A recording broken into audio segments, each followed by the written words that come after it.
Have you heard the story about Ronald Reed, the janitor who had $8 million in savings when he died in 2014? Yes, you heard that right. Janitor. $8 million. And no, he didn't win the lottery. He didn't inherit it either. He simply saved consistently over his life and let the magic of compounding quietly work its magic. The lesson. Your behavior with money often matters more than how smart you are. Even if you don't have a finance degree or work on Wall Street, you can still become wealthy if you behave wisely. As Morgan Housel says, financial success is not a hard science. It's a soft skill, where how you behave is more important than what you know. Spend your next few minutes with this video, and you just might master the soft skill of money. This is a top 5 takeaway summary of The Psychology of Money by Morgan Housel. Let's dive in. Takeaway 1. Pay the price. Let's say you want a nice new watch. You go to the store and check it out.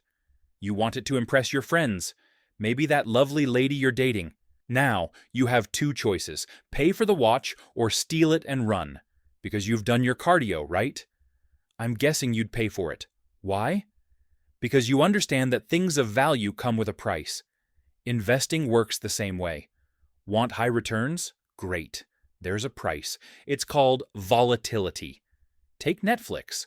If you'd seen its potential 10 years ago and gone all in, you'd be rich today. But could you handle the roller coaster? Back in 2011, Netflix lost a bunch of customers.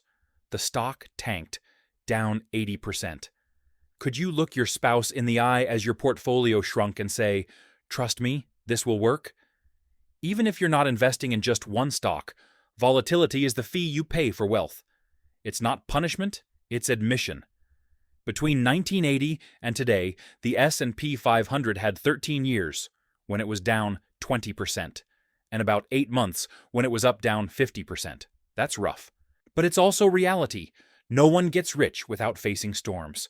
The trick is not to avoid the price, but to know it's worth paying. Takeaway 2. Never enough. You can give someone a $2 million bonus, and they're happy until they find out their colleague got $2,001. Then they're miserable. Capitalism creates wealth, but it also creates envy.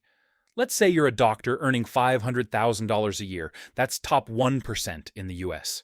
You've got a great house, a luxury car, exotic vacations. You're rich. Until your neighbor Stan moves in. Stan earns $10 million a year. Suddenly, your success feels underwhelming. And guess what? Stan's comparing himself to his childhood friend Michael Jordan, worth $2 billion. And Jordan? He's sitting at parties next to Jeff Bezos, who added $75 billion to his net worth in 1 year. There's always a bigger fish. Chasing them can lead to disaster. People over-leverage, commit fraud, even sacrifice their families chasing more. You'll likely reach a level of wealth most people dream of. But at some point, you have to say, enough is enough.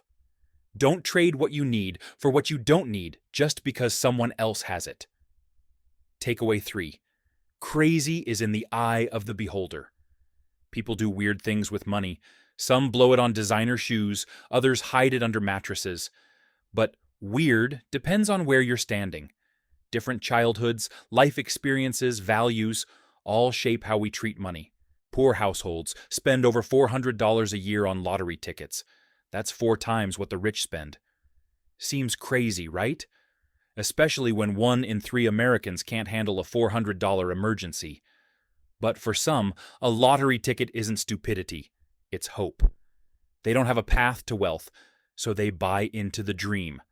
That dream is something many of us already live. To them, the ticket is not crazy. It's a sliver of possibility. So when investing, understand your lens. Don't copy billionaires if your goal is to build, not preserve. And stay in your lane. GameStop mania, not your card to play. Then fold. See the world through multiple lenses. And you'll become a better investor. Takeaway 4. Peekaboo.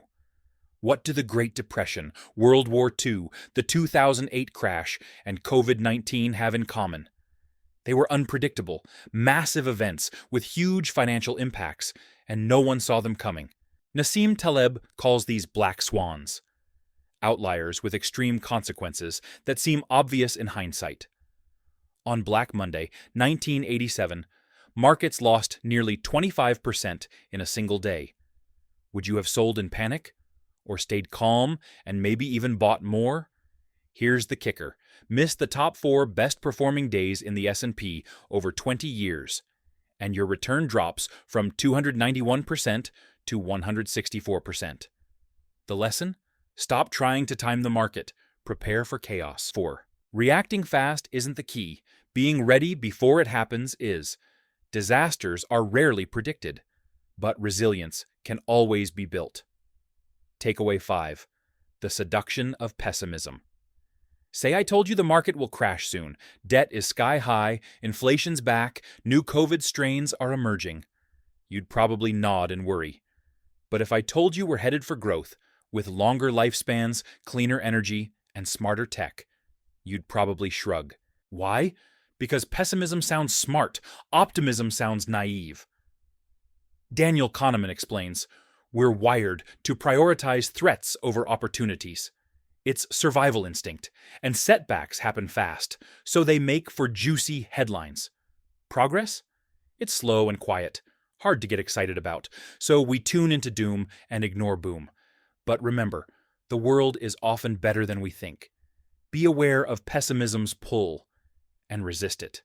Optimism might not be loud, but it's where wealth grows. Ready to build real wealth? Enroll now. Link in the bio.